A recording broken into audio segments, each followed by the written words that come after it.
தானமாக சொல்லப்படக்கூடியது எது அப்படின்னா அன்னதானம் தான். இந்த அன்னதானத்திற்கு ஏன் இவ்வளவு உயர்வு அப்படிங்கிறத முதல்ல தெரிஞ்சுக்குவோமா?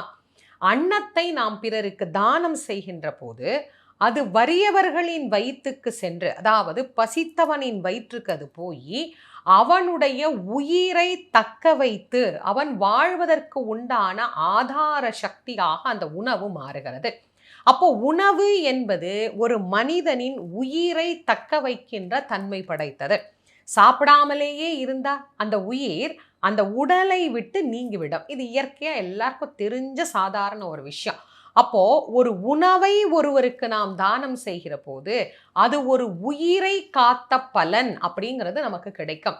இதை விட ஒரு பெருசு இந்த உலகத்துல வேற ஏதாவது இருக்கா? ஒண்ணுமே இல்லை இல்லை. ஒரு உயிரை நம்மளால நினைச்சா கூட உற்பத்தி பண்ண முடியாது. ஆனா அந்த உயிரை நம்மளால காப்பாற்ற முடியும். அப்படி காப்பாற்றக்கூடிய பெரும் வேலையை இந்த உணவு என்கின்ற ஒன்று செய்கின்ற காரணத்தினால்தான் தானங்கள் அனைத்திலேயும் உயர்ந்ததாக சொல்லப்படுவது எது அப்படின்னா அன்னதானம் மட்டுமே. இந்த அன்னதானம் அப்படிங்கிறது மனிதர்களுக்குத்தான் செய்ய வேண்டுமா? அப்போ எல்லா உயிரினங்களுக்கும் செய்தாலும் இப்பலன் கிட்டுமா அப்படின்னா எல்லா உயிரும் ஒரு உயிர் தானே. மனித உயிர் அப்படின்னு நாம நமக்கு தெரிஞ்ச உயிரினமா பார்க்குறோம். எறும்பும் ஒரு உயிர் தான், யானையும் ஒரு உயிர் தான், காகமும் ஒரு உயிர் தான், எல்லாமே ஒரு உயிரினம் தான். எந்த உயிர் பசியாறினாலும் அது அன்னதானம் செய்த பலனை நமக்கு பெற்றுத்தரும். ஆக அன்னதானம் எவ்வளவு உயர்ந்தது அப்படிங்கிறத இன்னும் நிறைய சொல்லலாம். நான் சுருக்கமாக உங்களுக்கு சொன்னேன். அதனால்தான் உண்டி என்பதை யார் கொடுக்கின்றாரோ அவர் உயிர் கொடுத்ததற்கு சமம் அப்படின்னு நம்ம பெரியவங்க நமக்கு சொல்லியிருக்காங்க. இந்த அன்னதானம் செய்யறதுனால என்னெல்லாம் பலன்கள் கிடைக்கும் அப்படிங்கிறத பார்க்கலாமா? நம்முடைய ஜென்மாந்திர வினைகள் அப்படின்னு ஒன்று இருக்கு, நம்மளை தொடர்ந்து வந்து கொண்டே இருக்கும். அது நம்மை தொடராது போகும். முன்னோர்களினுடைய ஆசீர்வாதம் நமக்கு பரிபூரணமாக கிட்டும். அதற்கு பிறகு நம்முடைய வீட்டில் அஷ்டலக்ஷ்மி கடாட்சமும் உண்டாகும். குறிப்பாக அன்ன தரித்திரியம் அப்படிங்கிறது நமக்கு நீங்கும். இது இல்லாது சகல சம்பத்துக்களையும் தந்து கடனையும் தீர்க்க வல்லது அப்படிங்கிறது அன்னதானம் தான். இப்போ நிறைய பேருக்கு ஒரு சந்தேகம் இருக்கும், இவ்வளோ சிறப்பு வாய்ந்த இந்த அன்னதானத்தை செய்யணும் அப்படின்னா நாங்களே வறுமையில் இருக்கிறோம், ஆனால் நாங்கள் போய் இன்னொரு உயிருக்கு இப்போ ஒரு கைப்பிடி அரிசி தான் எங்களால் தானம் பண்ண முடியும் அப்படிங்கிற நிலைமையில் இருக்கிறவங்க ஒரு உயிருக்கு சமைச்சு சாப்பாடு கொடுத்து முழுமையாக வயிற்றை நிரப்புகிற அளவுக்கு எங்களால் செய்ய முடியாதே, அப்போ ஒரு மனிதனுக்கு எங்களால் அன்னதானம் செய்ய முடியாது அப்படின்னு நிலைமையில் இருக்கிறவங்க என்ன பண்ணலாம்?